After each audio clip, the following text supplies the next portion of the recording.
Berjumpa lagi bersama Story Recap di sini. Dan di video kali ini kita akan melanjutkan spoiler pembahasan PTTH Season 5 episode 59.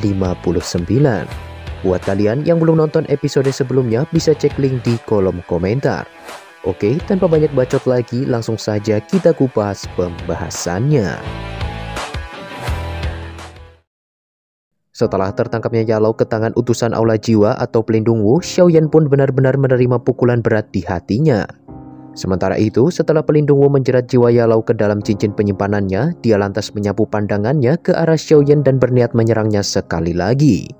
"Bocah, gurumu sudah tertangkap, maka kau juga harus ikut bersamaku untuk menemani gurumu itu."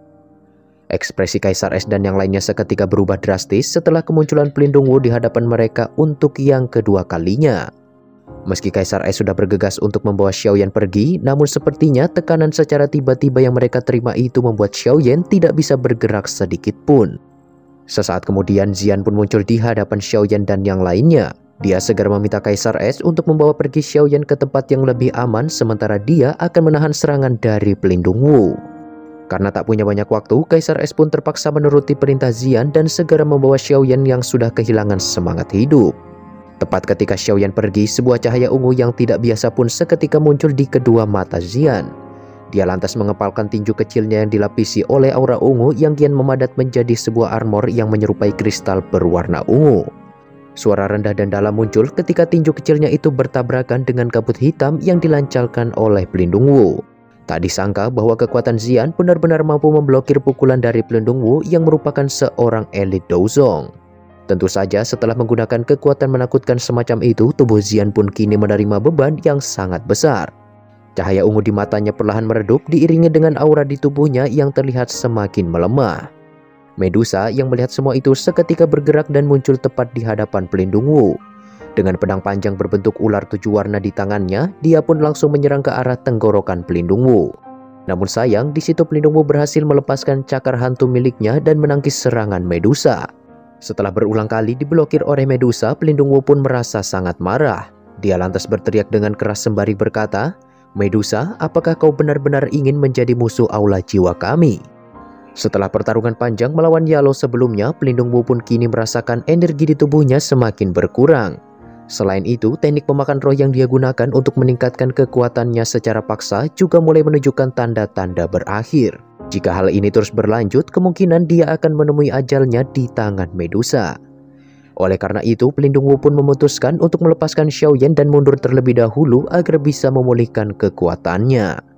Melihat pergerakan Pelindung Wu yang mencoba kabur, Xiaoyan pun memaksa tubuhnya yang sudah kehabisan tenaga itu dan segera mengepakkan sayap doki miliknya untuk mengejar Pelindung Wu.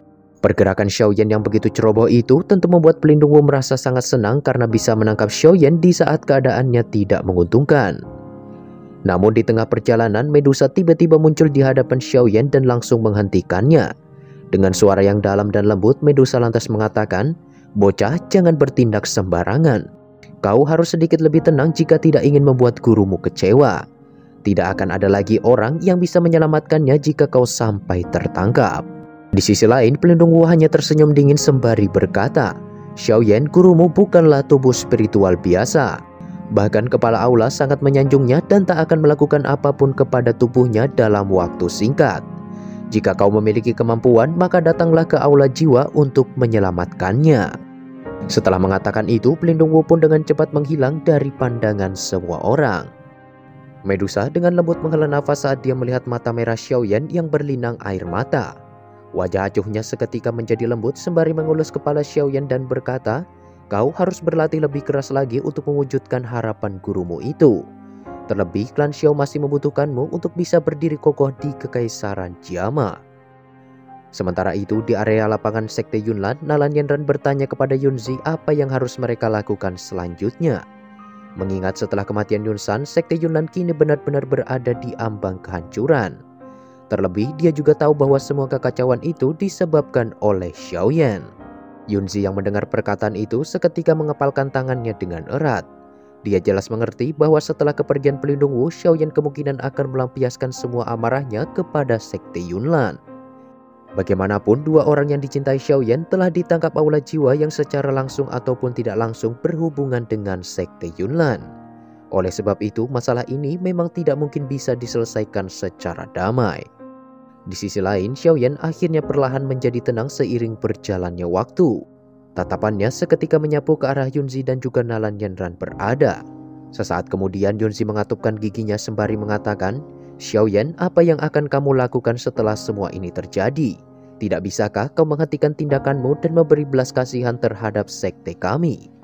Mendengar perkataan itu, Xiaoyan seketika tertawa keras di langit. Suara tawanya dipenuhi dengan amarah dan kesengsaraan. "Aku tak akan berhenti selama sekte Yunlan masih ada di Kekaisaran Jiama. Hanya darah yang bisa membayar semua perbuatan Yunsan terhadap klan Xiao milikku." Setiap perkataan yang diucapkan Xiaoyan menyebabkan tubuh Yunzi bergetar hingga menyebabkan dia tidak memiliki alasan untuk membalas semua itu. Dia jelas tahu bahwa permasalahan yang terjadi saat ini murni disebabkan oleh sekte Yunlan.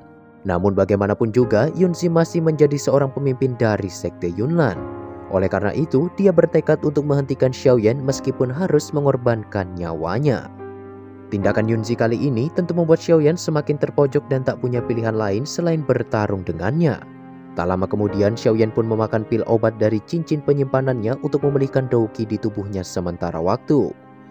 Meskipun setelah efek obat tersebut habis, Xiaoyan akan mengalami rasa lelah berkali-kali lipat, dia sama sekali tak peduli dan terus memaksakan diri. Sebagai murid utama sekte Yunlan, Nalan Yanran tentu tidak akan tinggal diam jika Xiaoyan berani bertindak lebih jauh lagi. Dia lantas memohon kepada Yunzi agar menyerahkan masalah tersebut kepadanya. Bagaimanapun, semua ini bermula dari keputusan yang dia buat di masa lalu. Setelah mengatakan semua itu, Douqi di tubuhnya pun tiba-tiba melonjak keluar dengan begitu kuat. Ekspresi Nalan Ji dan Nalan Su seketika berubah setelah melihat Nalan Yanran mulai bergerak maju. Mereka dengan cepat memberikan peringatan dan mencoba menahan Nalan Yanran agar tidak terlibat dengan permasalahan yang terjadi antara Xiaoyan dan sekte Yunlan. Akan tetapi, Nalan Yanran sama sekali tak menghiraukan perkataan kakeknya itu. Sifat keras kepalanya muncul dari sorot matanya sembari berkata, "Semua kemampuan ini kudapatkan dari sekte Yunlan. Aku tidak akan duduk diam pada saat-saat seperti ini." Melihat sifat keras kepala yang ditunjukkan Nalan Yanran, Xiaoyan pun seketika mengepakkan sayap Douqi di punggungnya dan melesat dengan kecepatan petir ke arah Nalan Yanran. Kecepatan menakutkan yang tiba-tiba ditampilkan Xiaoyan itu membuat Nalan Yanran sedikit panik. Tangannya segera bergerak dan melesatkan aura pedang yang begitu tajam. Akan tetapi, serangan semacam itu sangat mudah dihindari oleh Xiaoyan. Sesaat kemudian Xiaoyan lantas menggunakan trik yang sama seperti saat berhadapan dengan Gu He dan menghilang dari pandangan Nalan Yanran. Kecepatan ini bagaimana mungkin seorang ahli doang bisa memilikinya? Tiba-tiba ruang di sekitarnya bergetar diiringi munculnya Xiaoyan yang siap menyerangnya kapanpun. Dengan sigap, Nalan Yanran pun langsung melepaskan energi Douqi untuk menahan serangan Xiaoyan. Kedua serangan itu pun saling membentur hingga menyebabkan Nalan Yanran mundur beberapa langkah. Sementara itu, Xiaoyan sama sekali tak terpengaruh dan langsung meraih leher Nalan Yanran hingga membuat tubuh cantiknya itu berubah menjadi kaku. "Meskipun kita berdua berada di puncak kelas doang, tetapi aku hanya perlu beberapa serangan untuk membunuhmu." Suara dingin itu perlahan terdengar di telinga Nalan Yanran. Saat ini, Xiaoyan hanya memerlukan sedikit kekuatan jika dia benar-benar ingin mematahkan leher Nalan Yanran. Yunzi dan juga Nalan Ji pun segera memohon kepada Xiaoyan agar melepaskan Nalan Yanran. Dengan kekuatan doang yang dimiliki Nalan Yanran saat ini, dia tentu akan meningkatkan reputasi klan Nalan di ibu kota. Jika dia sampai dibunuh oleh Xiaoyan, maka klan Nalan akan mengalami kehancuran yang sama seperti sekte Yunlan. Di situ Xiaoyan mengabaikan suara teriakan semua orang dan terus mencengkram leher Nalan Yanran dengan keras. Di saat yang bersamaan, seluruh pasukan kerajaan akhirnya tiba dan segera mengepung setiap sudut di tempat tersebut dengan niat membunuh yang begitu kuat. Di tengah aliran pasukan yang tak terhitung jumlahnya itu, Panglima Perang Yaoya pun akhirnya perlahan muncul di hadapan semua orang. Dia lalu melapor kepada Jialau bahwa pertahanan sekte Yunlan telah dihancurkan sepenuhnya dan siap menerima perintah selanjutnya. Mendengar hal itu, Jialau meminta Yaoya agar tidak terburu-buru dan menunggu keputusan dari Xiaoyan. Xiaoyan yang masih berada di langit segera melirik sekelompok pasukan kerajaan yang telah tiba di sana. Pandangannya menyapu ke arah Yunzi yang berada di bawah dan secara bersamaan Xiaoyan pun akhirnya melepaskan leher Nalan Yanran. Untuk bisa membalas dosa yang telah diperbuat sekte Yunlan, Yunzi pun dengan cepat menempatkan pedang panjang ke lehernya. Tindakan ini segera menyebabkan kekacauan meletus di area terbuka. Tepat ketika pedang panjang itu akan menembus lehernya, sebuah tangan tiba-tiba menghentikan pedang tersebut dan membuat semua orang yang hadir tak menyangka bahwa Xiaoyan benar-benar akan ikut campur. Xiaoyan lalu melempar pedang itu ke samping sembari berkata dengan suara dingin, "Jika Anda mati, maka seluruh anggota sekte Yunlan akan ikut mati bersamamu." Melihat tindakan Xiaoyan itu, Yunzi merasa bimbang dan mempertanyakan apa yang sebenarnya Xiaoyan inginkan. Yunzi berharap jika dia memberikan nyawanya, maka Xiaoyan akan melepaskan seluruh murid sekte Yunlan yang tersisa. Mata Yunzi tidak berani menatap langsung ke arah Xiaoyan setelah melihat ekspresinya yang masih dipenuhi amarah. Harus dikatakan, sosok yang ada di hadapannya itu bukan lagi pemuda yang bertindak lembut seperti 3 tahun lalu. Di tengah ketegangan itu, Nalandendran lantas memohon kepada Xiaoyan agar mau melepaskan gurunya. Dan sebagai imbalan, dia bersedia untuk menjadi pelayan Xiaoyan. Meskipun begitu, dia juga mengetahui bahwa syarat yang dia ajukan itu sama sekali tak menarik bagi Xiaoyan. Bahkan jika dia menyerahkan nyawanya sekalipun, itu sama sekali tak berpengaruh. Xiaoyan lantas sedikit mengerutkan kedua alisnya, tatapannya menyapu tanah terbuka yang berada di bawah. Sesaat kemudian dia lantas mengatakan, "Sekte Yunlan harus dibubarkan dalam waktu 1 bulan. Jika tidak, maka kalian semua akan menerima kematian." Murid sekte Yunlan yang tak terhitung jumlahnya seketika merasa lega sekaligus sedih. Pada saat itu, sekte Yunlan adalah keberadaan yang agung. Sungguh tak terduga semua itu telah berakhir dalam sekejap mata. Perbedaan semacam ini tentu sangat sulit diterima oleh siapapun. Selang beberapa waktu, Yunzi pun menghela nafas yang dipenuhi rasa lelah dan ketidakberdayaan. "Karena kau bersikeras melakukannya, maka kami akan melakukan apa yang telah kau katakan. Dalam waktu 1 bulan, aku akan membubarkan sekte Yunlan sesuai dengan permintaanmu." Setelah mendengar keputusan akhir dari masalah itu, Yaoya pun segera membawa seluruh pasukannya untuk mundur dan meninggalkan sekte Yunlan. Ketika pasukan itu menghilang, Xiaoyan kemudian menatap Kaisar Es serta tetua lainnya dan mengucapkan terima kasih atas bantuan yang telah mereka berikan. Dia juga berjanji akan memberikan hadiah kepada tetua sudut hitam sesuai dengan kesepakatan mereka sebelumnya setelah keadaannya benar-benar pulih. Nah, setelah semua itu, Xiaoyan yang terluka parah akibat pertempuran panjang tersebut pun mulai menunjukkan tanda-tanda lelah yang serius di tubuhnya. Dengan bantuan Kaisar Es, Xiaoyan pun dengan lantang mengatakan bahwa masalah hari ini telah sepenuhnya berakhir. Dia kemudian memerintahkan seluruh pasukan untuk meninggalkan sekte Yunlan dan kembali ke ibu kota.